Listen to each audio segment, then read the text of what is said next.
In this film, I'm going to say some things about race that we normally never say on television. By the first commercial break, you may be wondering whether I'm breaking every equality law in the book. I'm not. I should know.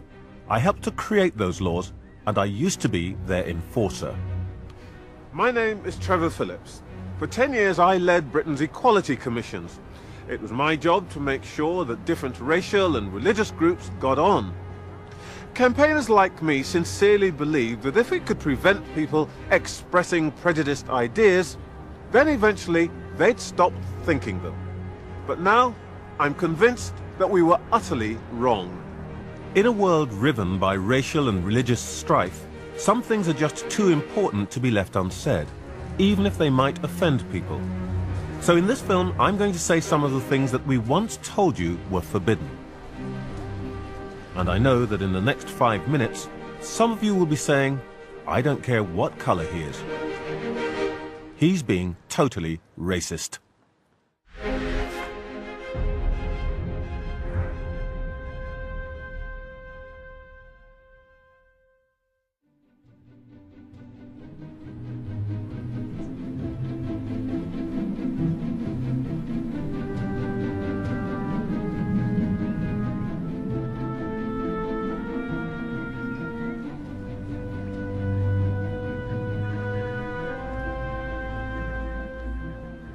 This is Parliament Hill. It's one of the highest spots in North London. From my earliest days, I had a pretty good idea of who lived where around here. So, if you look straight through there, that's where we first settled when my parents came here in 1950, and they lived next to the Irish, near Arsenal football ground in Highbury. My mother's best friend was Irish Peggy. They sewed furs together in a sweatshop. Then when we got maybe a little bit better off, we moved around here to Green Lanes, which is where the Greek Cypriots and the Turkish Cypriots settled. And then if you go a bit further around, you will see White Hart Lane, which is where Spurs have their ground in Tottenham. And every Saturday afternoon, of course, Spurs fans would come, a lot of them Jewish, to see the match. But the Jewish people didn't live in Tottenham. That's where we lived. They lived round there, in this rather greener, nicer part, in Highgate, in Hampstead, over there in Golders Green.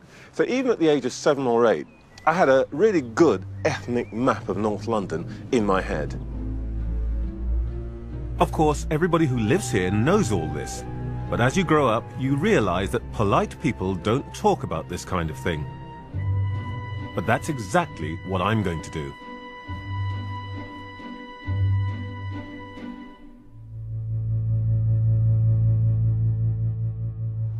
Yes, it does say what you think it says, and I know nobody usually says that out loud.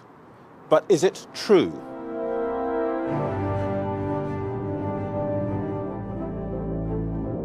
Throughout recorded history, Jews have been vilified. Anti-Semites accused them of amassing great wealth and of sinister influence. This is the new West End Synagogue in Bayswater.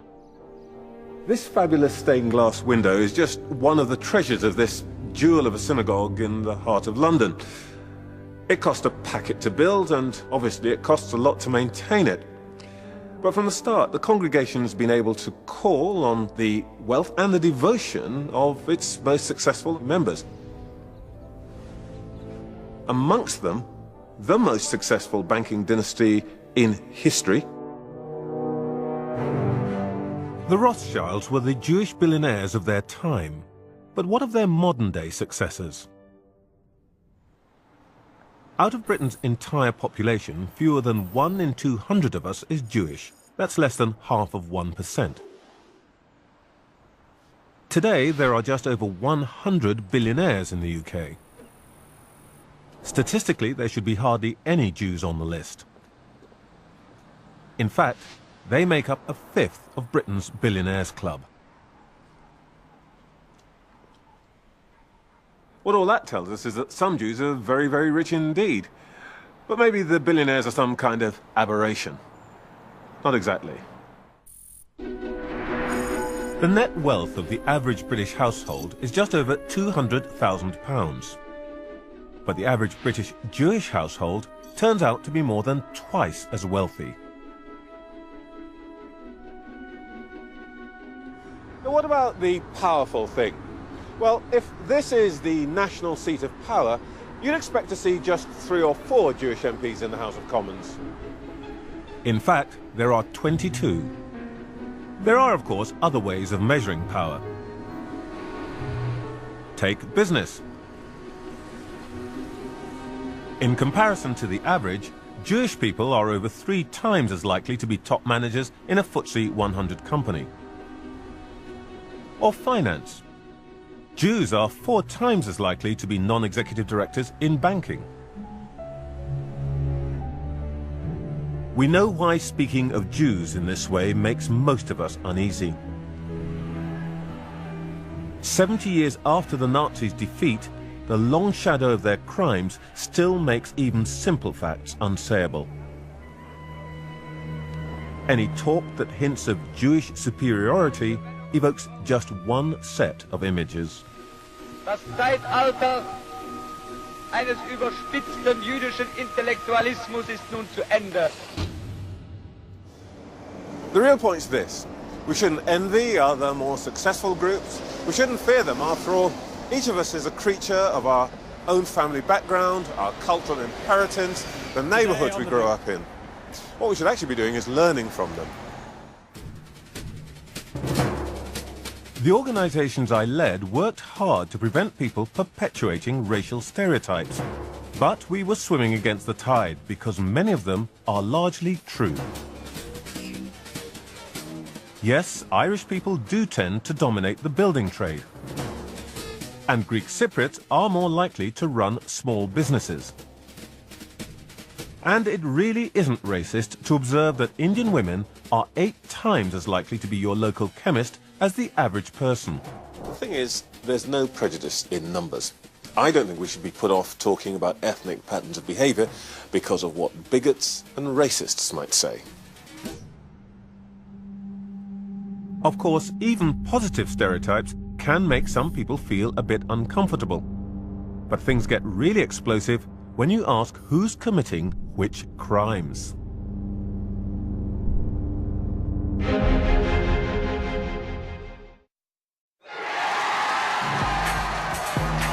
May 1997, Tony Blair sweeps to power. Part of what was supposed to make New Labour really new was its enthusiastic embrace of multi-ethnic Britain. We can't be a beacon to the world unless the talents of all the people shine through. When the Blair government asked me to lead the Commission for Racial Equality, both to them and me it seemed a crucial role. And I had, in some respects, had a lifetime's preparation.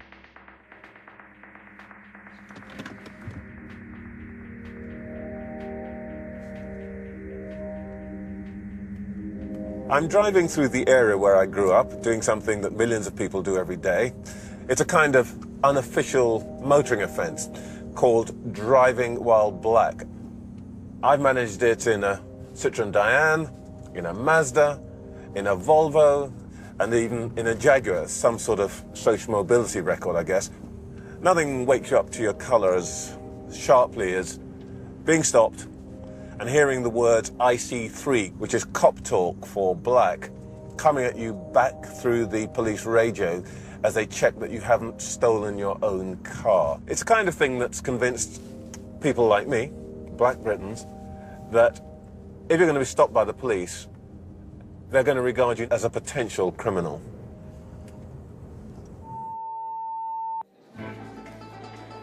Back in 1980, you didn't see many black folk talking about this, or anything else for that matter, on TV.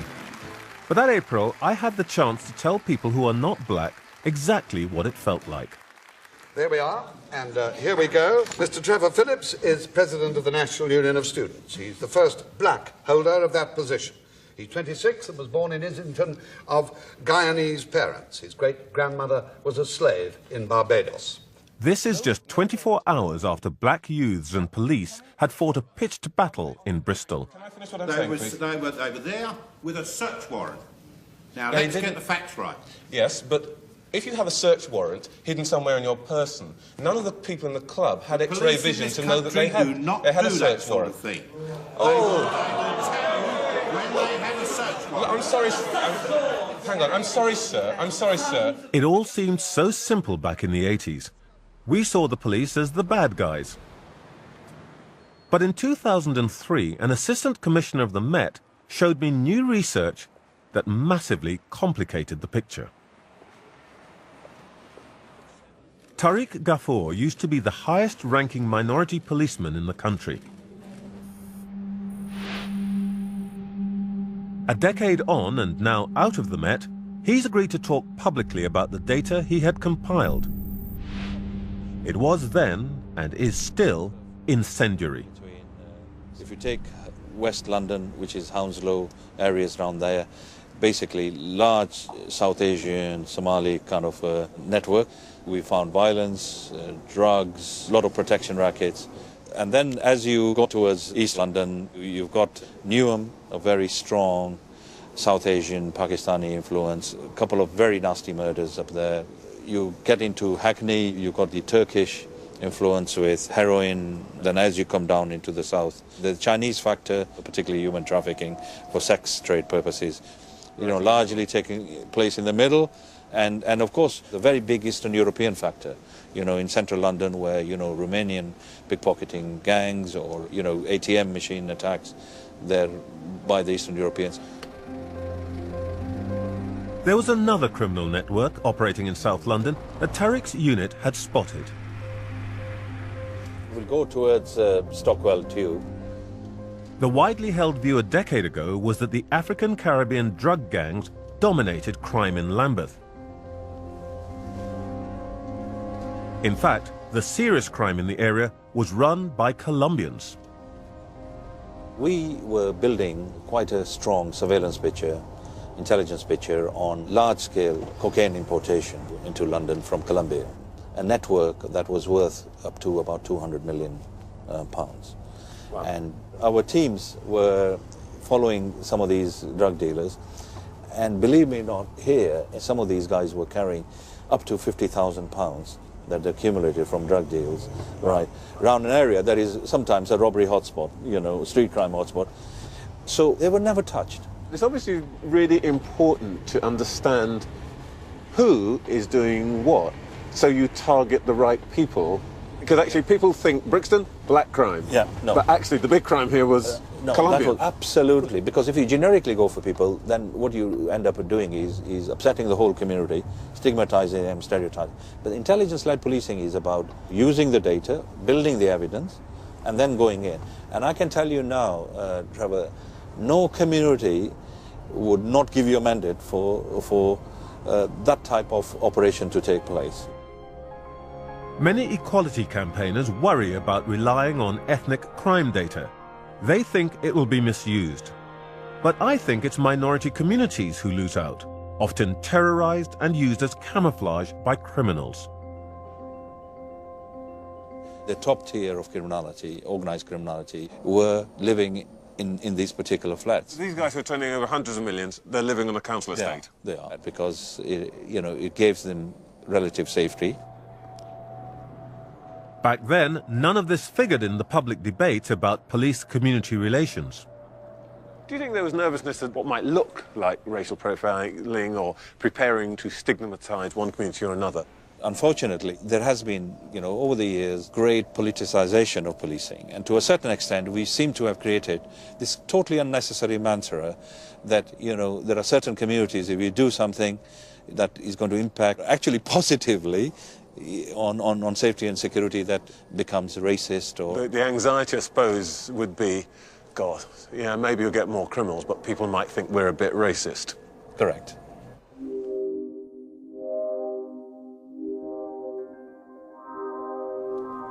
The idea that different groups really do commit different crimes may sound like a racial slur, but it's true. Let's take pickpocketing in London. Here's the number of arrests the Met made for that offence in 2012. Of those, over a third were from a single group, Romanians. Some people would say it's dangerous to pick out Romanians in this way. Experts call it racial profiling and worry that it encourages the police to discriminate.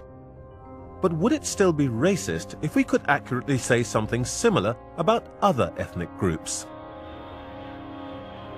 Consider black people in England and Wales. They're over twice as likely to be sentenced for violent crime than the average, and over 6 times more likely to be sentenced for robbery. And white Britons? Well, alcohol-fueled crime seems to be their speciality. None of these statistics tells us why they're true, but they are. I don't think we should be shy about trying to find out what they mean. But even some of my best friends would say that way lies madness. Simon Woolley is a long-time equality activist. Together we waged a successful campaign on stop and search. We made our breakthrough by crunching mountains of data to show that the police weren't just discriminating, they were wasting time and money. Still, we don't always see eye to eye. Do you think it would be wrong to use ethnicity data against criminals in the way that we used it against the cops? No. I'm not sure about that. Why would you say that you have a black gang in London and you have a white gang in Glasgow? You wouldn't. They'd be gangs and they'd be involved in criminality. There's no need to racially code a gang if it's a gang. Well, sometimes the gangs are gangs because they are racially coded. There are crime families, there are organisations which are based on ethnicities. All sorts of groups have crime. So why would it be wrong to be able to talk publicly about that fact? No, but it's not. The danger is when it gets too lazy and a catch-all description. Nobody wants to go down there. So if it's nuanced, then fine. But if it's this headline, you've got to do something about black gangs, it's dangerous. You know that, and I know that. Sure, we can't control the newspapers, but my point is, the longer we keep sort of soft-peddling this and pretending that it's not really true, you know, the more we keep sort of fuzzing these things, the harder it is to tackle. And the more these things become myths. Sure, yes. Which affect the whole community. I mean, I don't think you have to fudge it. I don't think you have to dodge it. You just have to be articulate about it. And if you are, you can talk about it as it is, without having this generic stuff going on, Trevor. That's what I worry about. We have a lazy media. We often have lazy politicians, and they will take what you say, and too often, you've seen this time and time again, they will use that to beat us with. But I would say that what you're now doing is inviting me to self-edit according to the values set by the Daily Mail and the Sun. Well, I'm just saying we have to be mindful. Yeah, but the point is, whatever you say, they're going to follow their line. Then don't make it easy. And our problem then is that we never talk about any of these things. Oh, we can talk about it. We're also afraid to say anything because we think it'll be misused, that we just shut up. Right. And we never tackle any of these questions. We have to be smart, Trevor. But what does smart mean? Some would argue that the real factors behind these patterns are poverty, lack of education, and discrimination in the justice system. But for me, that can't be the whole picture. Some racial patterns aren't explained away so easily. Take murder. In England and Wales, if you're white, you have a 9 in 1 million annual chance of being murdered. But if you're black, that goes up to a 26 in 1 million chance, almost 3 times as likely. But of those black victims, most, 3/4, are killed by black perpetrators. That's an awkward fact for anyone who believes that the major cause of black disadvantage is discrimination by whites. Like many people faced with some inconvenient truths, I rather hope that if I sat on them long enough, they'd go away by themselves, and maybe they would have done. But then something happened that forced me to face up to the realities.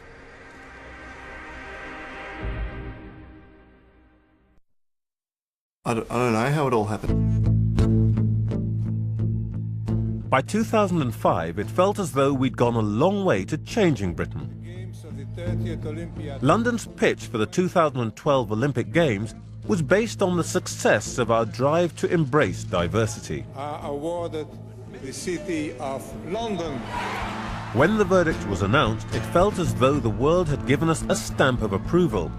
The new Labour vision of Britain as a multi-ethnic, multicultural beacon was at the heart of London's victory.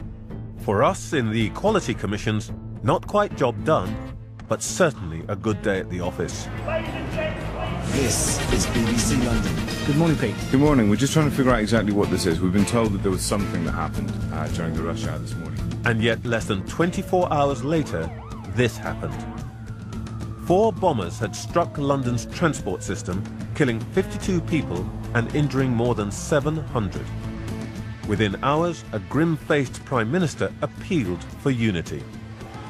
When they try to divide our people or weaken our resolve, we will not be divided, and our resolve will hold firm. But when the country learned that those bombers were British Muslims, our unity was balanced on a knife edge. Suddenly, I was being pressed to explain what this meant for community relations. Yet, for nearly 3 months, other than joining in the appeal for calm, I elected to remain silent.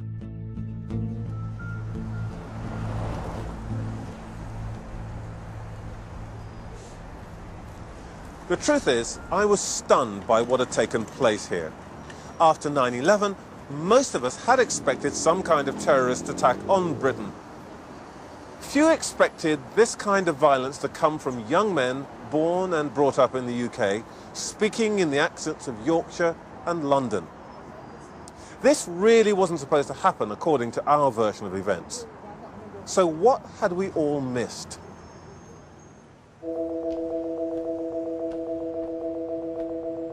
Over the following 10 weeks, we did some serious soul-searching and some detailed research. Our key conclusion? The ugly perversion of Islam that had led to this carnage would thrive only in isolated communities. By late September, I was ready to say my piece. But I already knew the message was one nobody really wanted to hear. The aftermath of 7/7 forces us to assess where we are. And here is where I think we are. We are sleepwalking our way to segregation. We are becoming strangers to each other, and we are leaving communities to be marooned outside the mainstream. Politicians of every party queued up to say that I was wrong. I don't agree with Trevor Phillips' suggestion that we're almost like that sort of segregation in America at the moment. Whether segregation is the right word, I'm not too sure. That word grates somewhat with me. Angriest of all were my friends in New Labour, who saw my remarks as a kind of betrayal. I don't agree with Trevor Phillips' claim that we're marching headlong to segregation. The American comparison, in my view, is completely fatuous. We've got to be pretty careful with our facts here, so we shouldn't be complacent, but I think the alarmism is very misplaced. I thought Trevor Phillips was a New Labour man. But what I'd realised that summer is that it's not about what you want to believe, it's about what's true. The belief behind the New Labour mission was that if we could solve the problem of discrimination, then racial barriers would come down, integration between communities would naturally follow. The man up there at the back. But we'd reckoned without human nature. Left to themselves,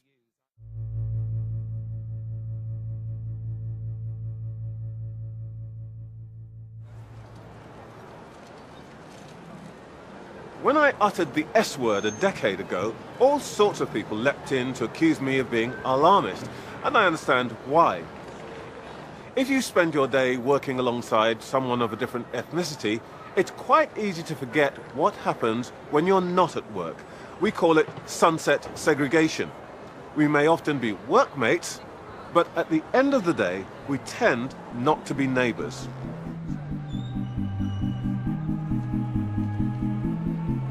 This is Leicester, one of the country's first majority-minority cities.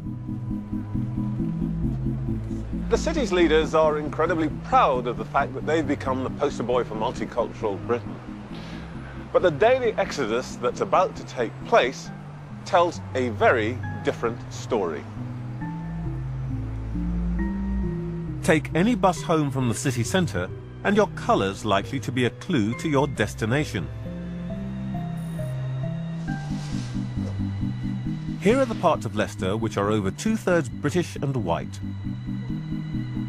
And here are the areas that are around 2/3 British and Asian. East or west, it looks like you're heading to a segregated district. You'll find similar patterns in cities across the country. During the sleepwalking to segregation controversy, one key New Labour figure did not join in the condemnation.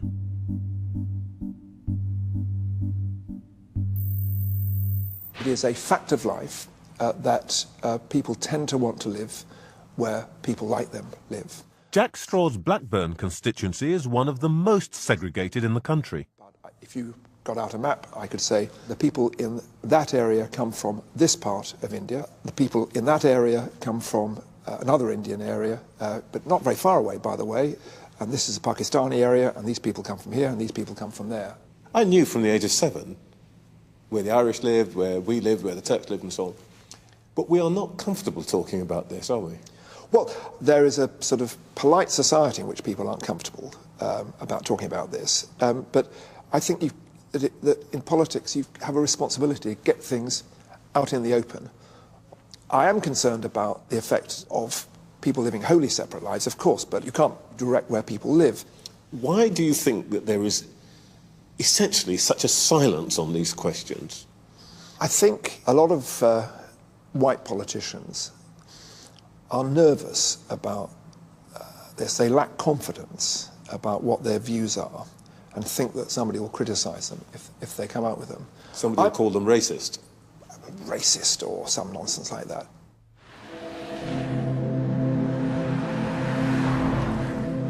People of Jack's and my generation believed that if you got rid of discrimination, Britain's racial divisions would heal, with multi-ethnic London leading the way. But it just hasn't happened.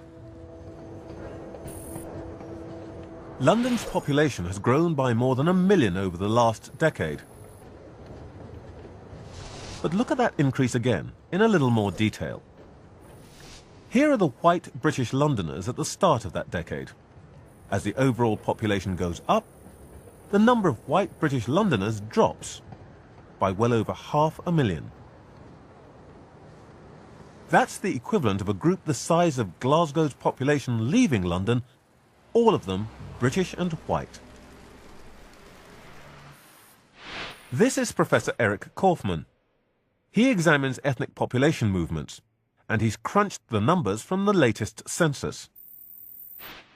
What is going on there? Are the white Brits just running away from people like me? We can't tie it to a racist motivation or a dislike of diversity, at least not a conscious dislike of diversity. If you're white British, you're more likely to have friends and family living in white places. So just by virtue of following friends and family, that creates this segregation pattern. By and large, I don't think the motivations for this pattern are sinister. But I've always believed that separate streets and neighbourhoods would pretty quickly lead to separate ways of life and separate values. And that's exactly why I started to worry after 7/7. Just weeks after the sleepwalking to segregation controversy broke out here, in Paris, young Muslims erupted in protest at the conditions in the notoriously segregated suburbs where most of them lived. Other French cities quickly followed. The French government appealed to my commission for advice. We said, you've got to get rid of the ghettos. They failed, and 10 years later, this happened. Young Muslims from the suburbs wreaked havoc on the streets of Paris, leaving their nation in crisis. Segregation alone didn't cause this terrorism, but I think it's one of the conditions that allowed it to thrive.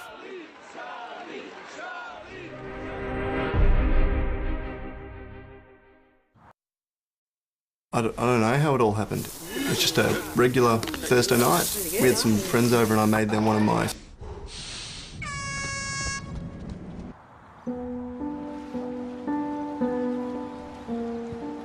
Thursday morning, West London.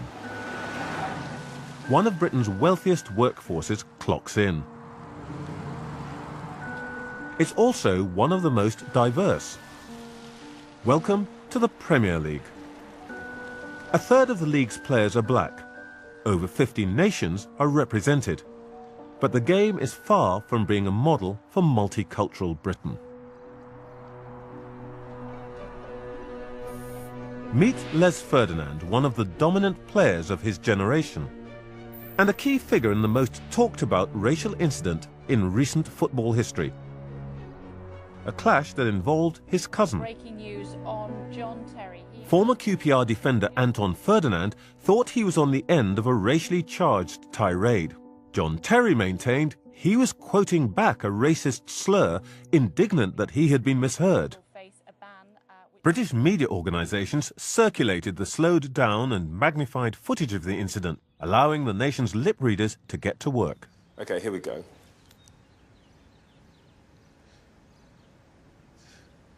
Right. What was your view about John Terry?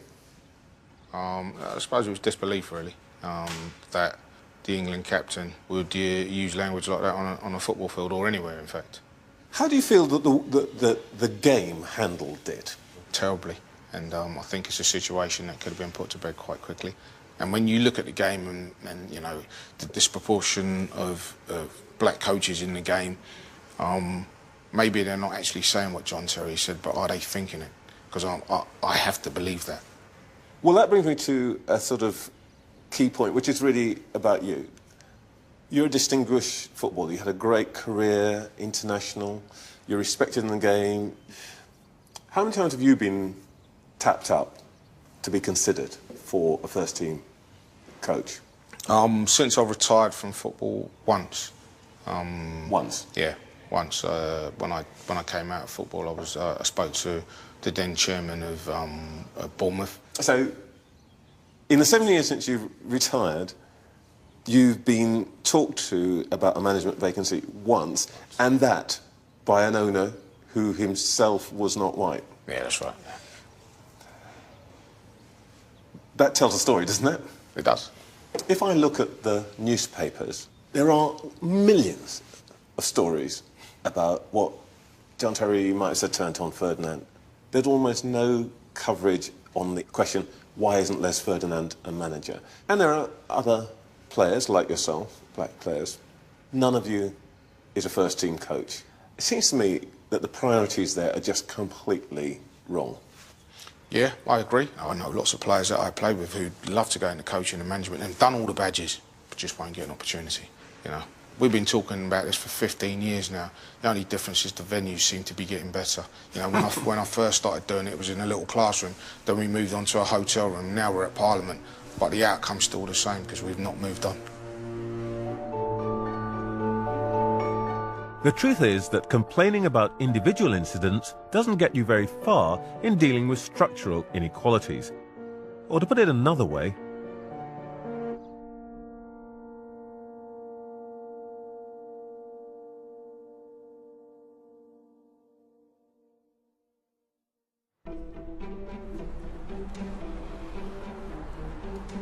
it's no wonder that progress on racial equality can seem so slow.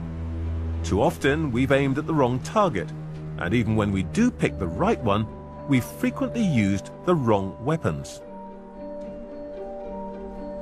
When I arrived at the Commission for Racial Equality in 2003, officials showed me an award-winning poster campaign aimed at pricking the conscience of the nation.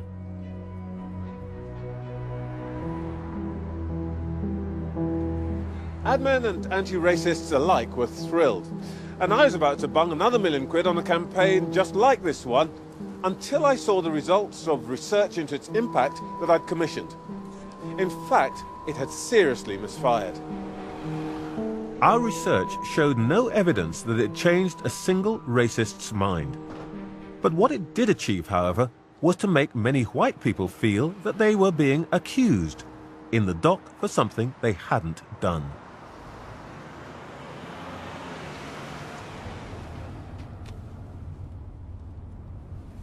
With hindsight, it's easy to see that we were beginning to undermine our own cause.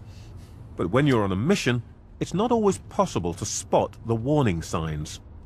Taking your calls, your texts, your emails, talking about the big stories for London, getting your thoughts on them, and shaking up the place in terms of getting responses from the people that matter. The moment that I should have known that things were going seriously wrong, I was sitting in the back of a cab. The radio was on. Bloke came on a phone in and he said, "I'd like to say what I think, but then you'd think I was racist, and Trevor Phillips and the Commission for Racial Equality would come round and arrest me." Well, the fact that he thought I had that kind of power, which I didn't, and that I would use it to arrest people for having politically incorrect thoughts, should have been a big fat warning that people didn't understand what we were doing and that they didn't like it. But like everybody else, I ignored the warning until it was too late.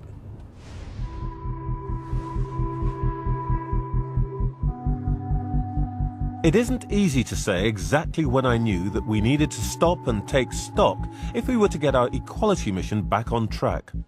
But I do know that what started as a few nagging doubts turned into a certainty that the rules of the game had changed, and not entirely for the better. The organisers of this tournament say that over 500 million people worldwide play the game, and you can see the diversity represented here. Of course, on the board, only two colours matter, black and white. And according to the laws of chess, they carry equal status and equal weight.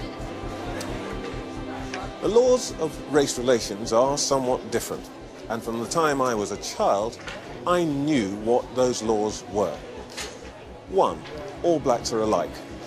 2, all blacks are inferior. 3, all blacks are required to be subordinate and to know their place. Today, few children, black or white, would accept those rules. Martin Luther King's vision changed the way people thought about race and gave the world a new ideal. But history shows that a noble set of aims just isn't enough. There's always a risk with great reform movements. We start with good intentions, we turn those into a set of informal laws, and then they become dogma. Revolutions have a way of getting out of hand. What starts as a march of liberation can end up with thought control, and worse. Unwittingly, I think we gave birth to an ugly new doctrine. The new doctrine says, 1, all whites are alike. 2, all whites are guilty and tainted. 3, no white person should ever criticize someone who's not white.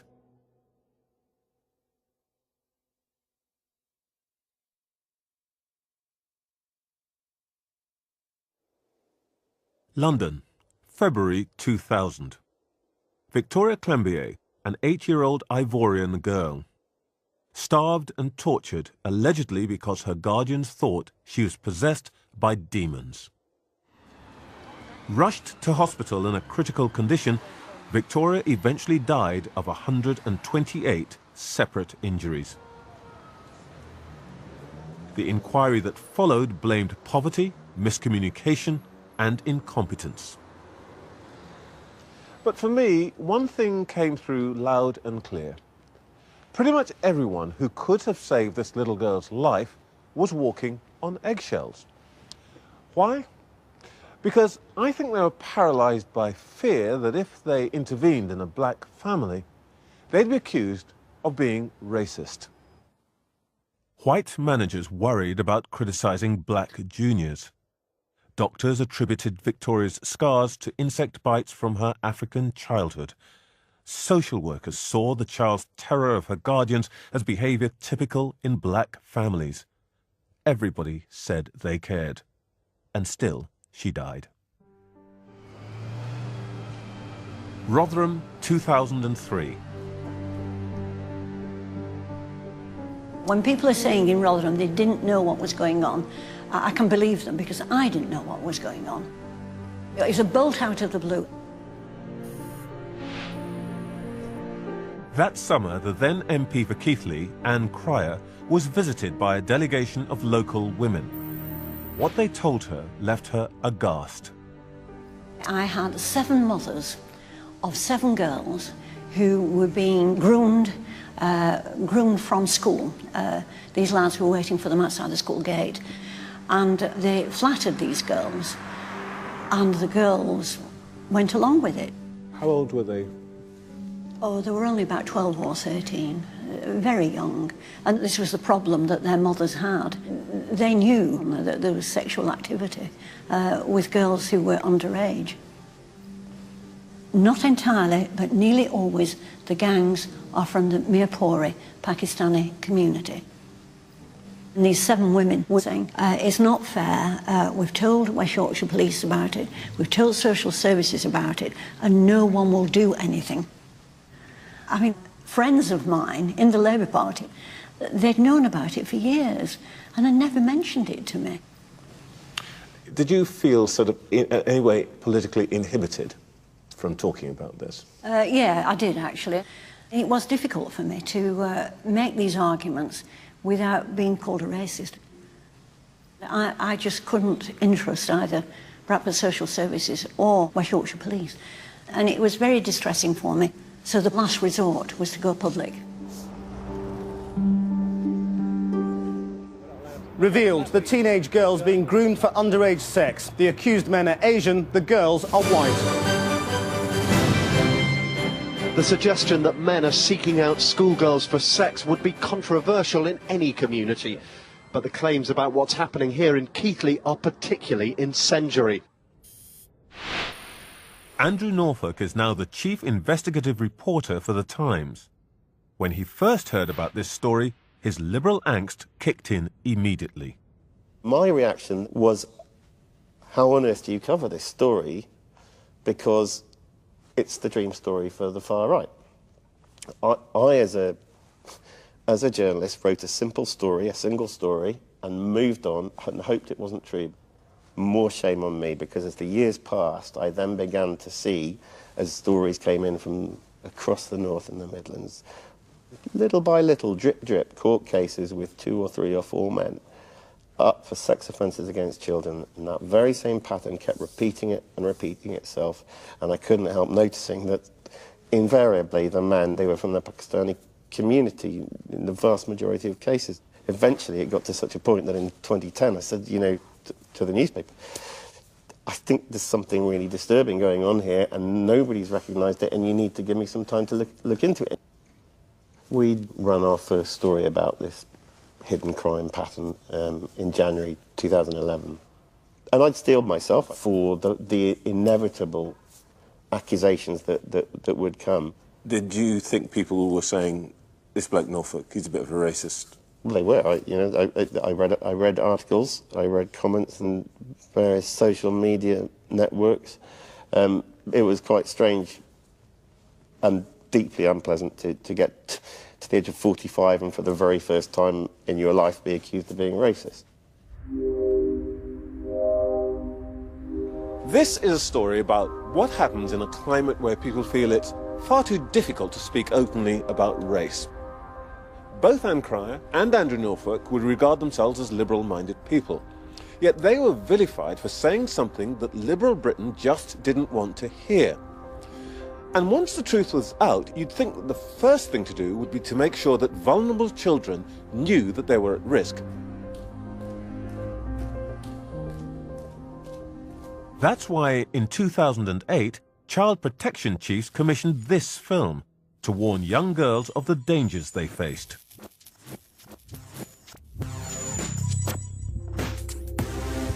My Dangerous Lover Boy very accurately identified the process by which a young teenage girl can get lured into a world in which they find themselves horrifically out of their depth.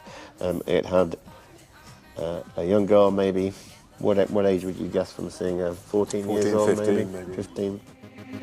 Come on, baby, do you want me? Boy, don't you lie to me. Full of adolescent frustration at the limits in her life and wanting to break bounds. A good-looking boy, a good few years older, but still a young man, maybe, early 20s, should we say? Wanna come for a ride? turning up in an attractive car, music pounding, that initial attraction, the flirting, the excitement, the ride, is all so accurate in terms of the way young teenage girls take the first steps into this world that in the worst cases, can lead to utter degradation. It's all right. It's okay. But however accurate the film was, there was one problem. It was never shown to its target audience. What I was being told by the people on the ground who had been involved in making that film was that the single most important reason why that film has not been shown in schools is because the main groomer and abuser was an Asian man. And that was unacceptable.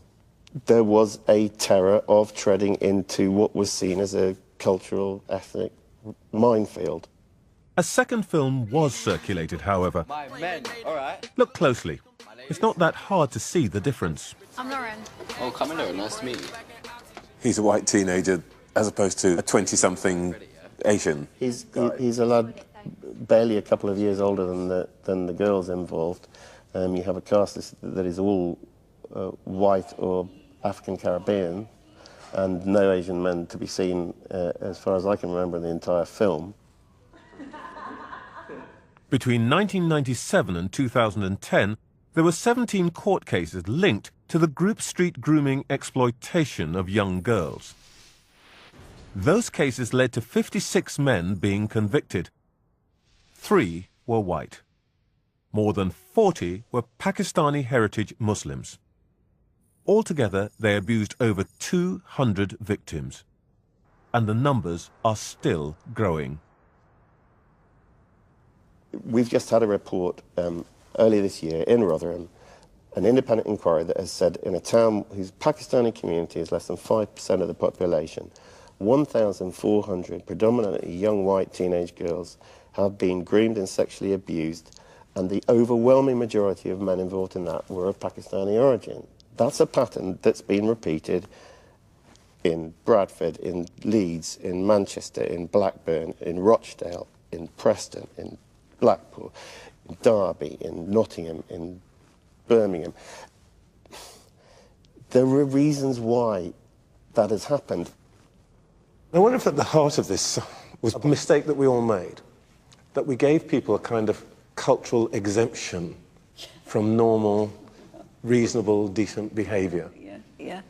I think you're right, yes. I mean, because if you pretend it's not happening, as many people in Rotherham did, then you go down the road of condoning it. You're actually saying, this is all right, because it's what they do in that community. Well, it's not. It's not all right. Hello, very nice to meet you.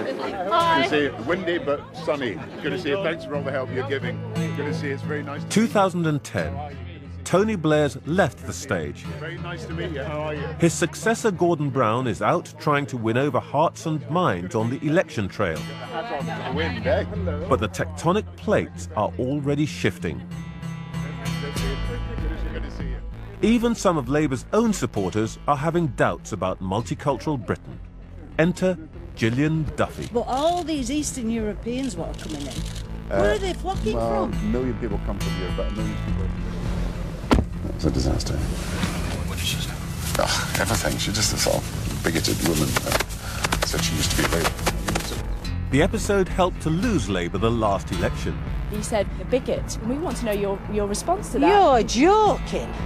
But actually, Gordon Brown wasn't the first to dismiss this kind of doubt. As far as I can see, there's a bunch of fruitcakes and loonies and closet racists, basically. With hindsight, it's clear that none of the political elites saw the wave of protest that was building. Last year, it broke on our shores.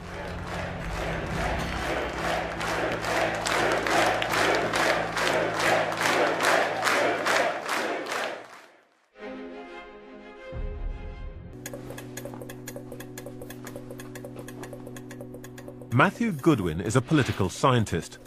For years, he's been trying to persuade the main parties that they're missing a crucial message from the electorate. There's a group of voters who feel forgotten by the political mainstream.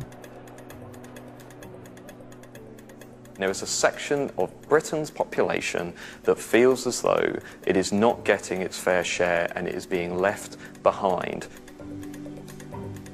You know, these people are profoundly unhappy, upset and angry about, you know, how Britain is changing and evolving. You know, we call these voters the left behind voters, older, white, not very well educated in comparison to other groups, profoundly angry with politicians in Westminster. You know, don't forget, these are voters who grew up before mass immigration, before Britain joined the European Union, before Britain had lost, you know, many of its colonies. And now those left behind voters have found a new home. The conventional wisdom about UKIP is this is a single issue Eurosceptic party that will go away once we give Nigel Farage and his followers a referendum. Not true. The reason that UKIP is surging is that UKIP is, if you like, a boat on much deeper social trends and changes in Britain. Would you please give a warm welcome to Mark Reckless, Conservative Member of Parliament for Rochester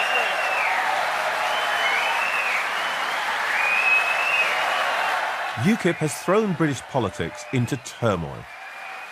As the mainstream parties shed members, their grassroots base is growing rapidly. Today, UKIP regularly polls around 15%. Today, I am leaving the Conservative Party And they now have 2 members of Parliament. This is astonishing. I've been going to party conferences for 30 years, and I don't think I've seen anything like this. This is passion unbridled. It's what every other political party at the moment has to manufacture and get spin doctors to work out. Actually, these guys really believe it. The problem is for British people, we always say we like passion, but I suspect that a lot of us would find this level of passion a bit scary. The conference delegates are a mixed bunch.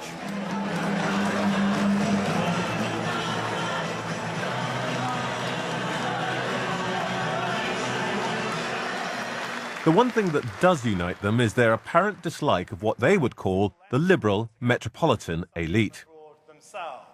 Some of them thought I fitted the bill. Yet they will see an open door to immigration to anyone from the European Union. Maybe we can have a chat about it after he's finished speaking. No, we're not. We're not. Why not? We're not. Why not? Go. I don't want to talk to you. I don't want to talk to you. Go away. You've never met me. Why are you Go so angry away. with me? Stop harassing me. You're harassing me. Calm down. Actually, for the most part, people here were pretty polite and friendly, though I left with no doubt that I stood for much of what they think is wrong with Britain today. Hello, Trevor. Comrade, how are you? I made it just about. A little bit late. Lovely to see you. How are you?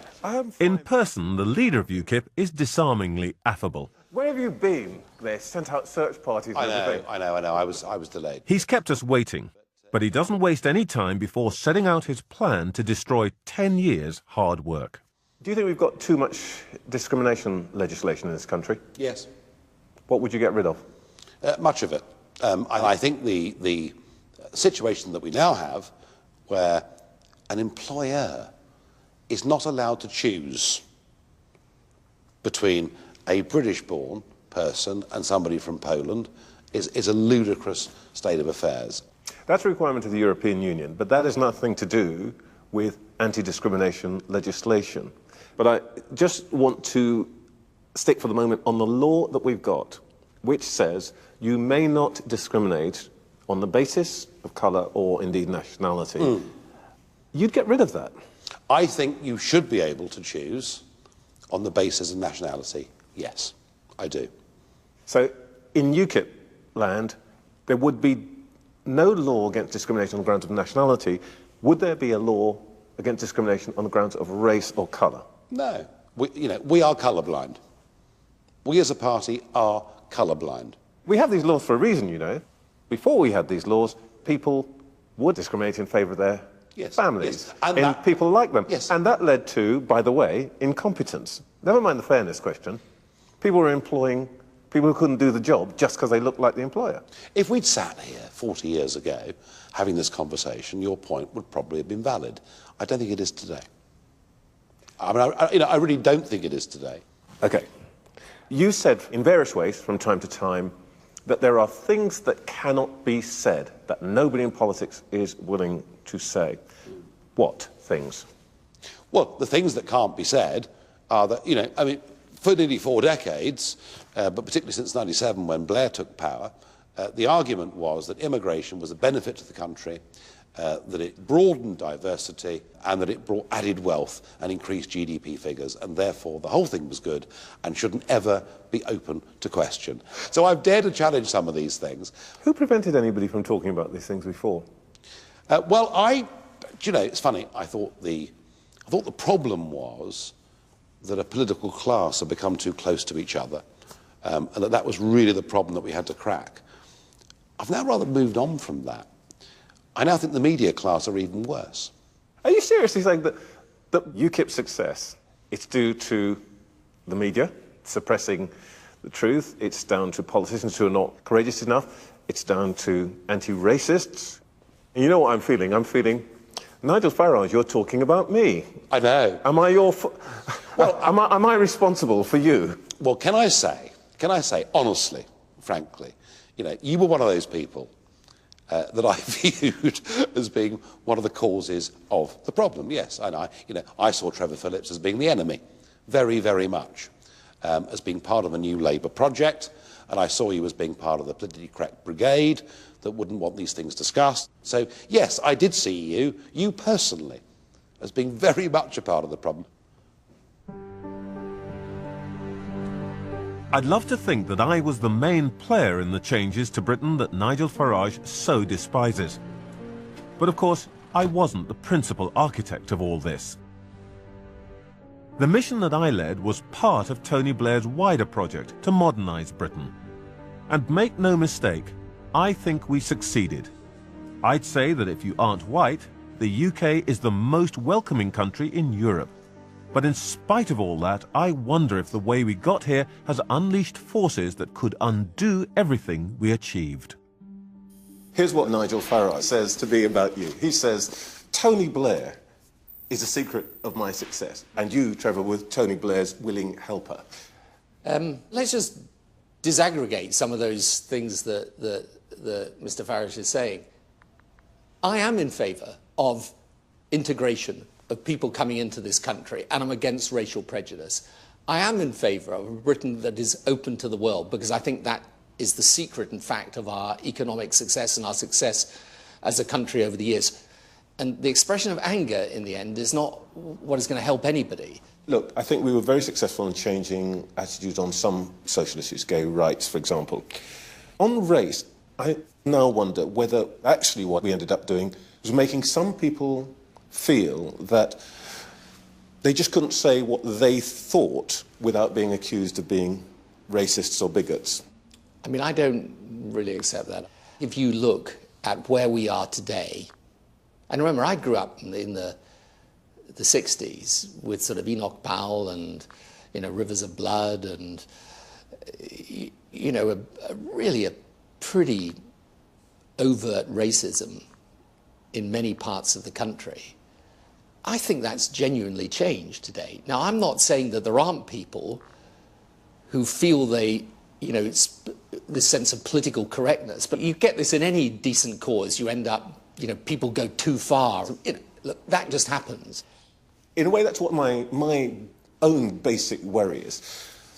But I wonder if people distorted the original idea to a point where actually you kind of invert things. We now have in some places a sense that all whites are kind of guilty and tainted, and somehow the new anti-racism has to some extent come to resemble the old racism in its inflexibility. Right, and what I'm saying to you, Trevor, is I think you particularly, because you were a senior person in this whole debate at the time, You were never like that, and you always stood out against it. So I think you're flagellating yourself a little too much here.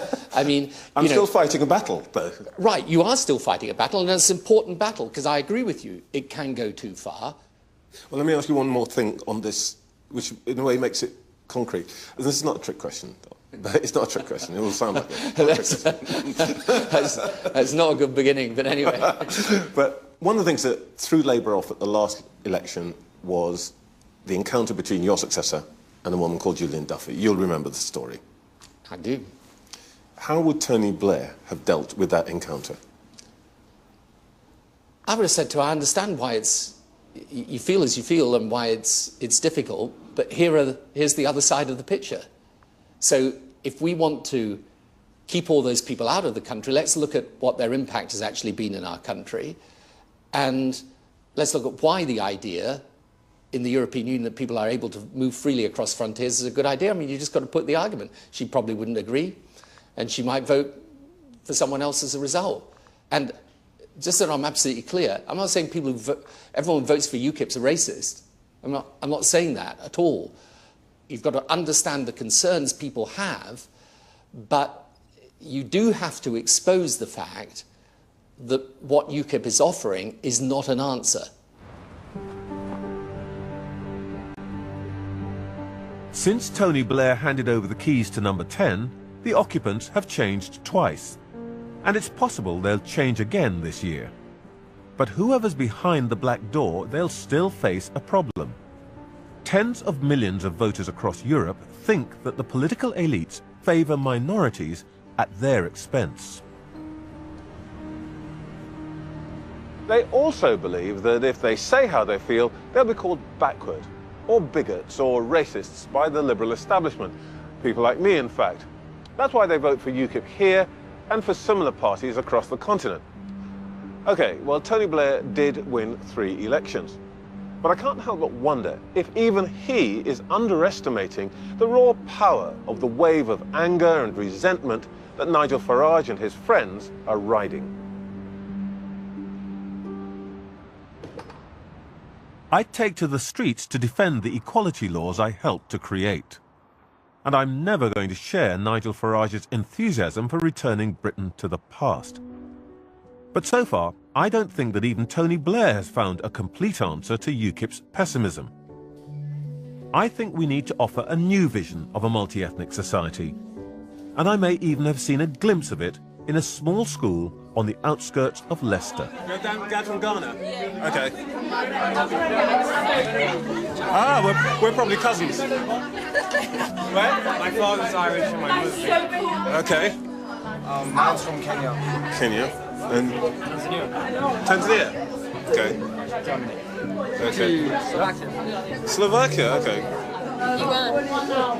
This is the United Nations Security Council. Thank you very much. The children here come from 35 different countries and speak 46 different languages between them. Yet Babington's head teacher, Denise Newsom, presides over one of the most improved schools in the country. For her, diversity is not a burden, it's a benefit. The data would suggest that our children who speak English as an additional language are outperforming other groups in the school. So that doesn't have to be one particular ethnic group, because our Asian children will do well, our Somali children do well, our Roma children are doing well. So the kids who speak a different language at home are outperforming everybody else? That's pretty astonishing. Newsom and her staff record the performance of every child meticulously. And that, I believe, is the secret of her success. She systematically analyzes the data to know exactly which children need the most attention and when. Over the years, we have prioritised a range of groups. So when we had a big influx of Somali children, we prioritised them. When we had a big influx of Roma children, we spent a lot of time learning about their culture so that we could make a real difference here. And guess who's the priority now? Our focus this year is white British students, because we've, in a way, avoided doing that because we had all these new students, but actually they need a lot of input. It's a national issue. White British underachievement is a national issue. And there's the great irony. the very group that most resents this kind of ethnic monitoring, the people that Nigel Farage thinks have been forgotten by the elite, are about to start benefiting from it.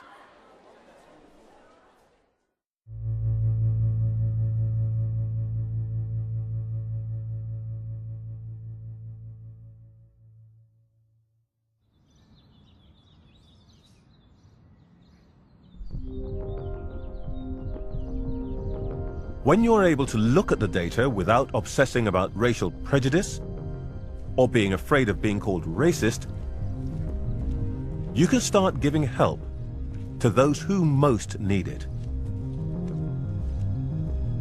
That's true equality.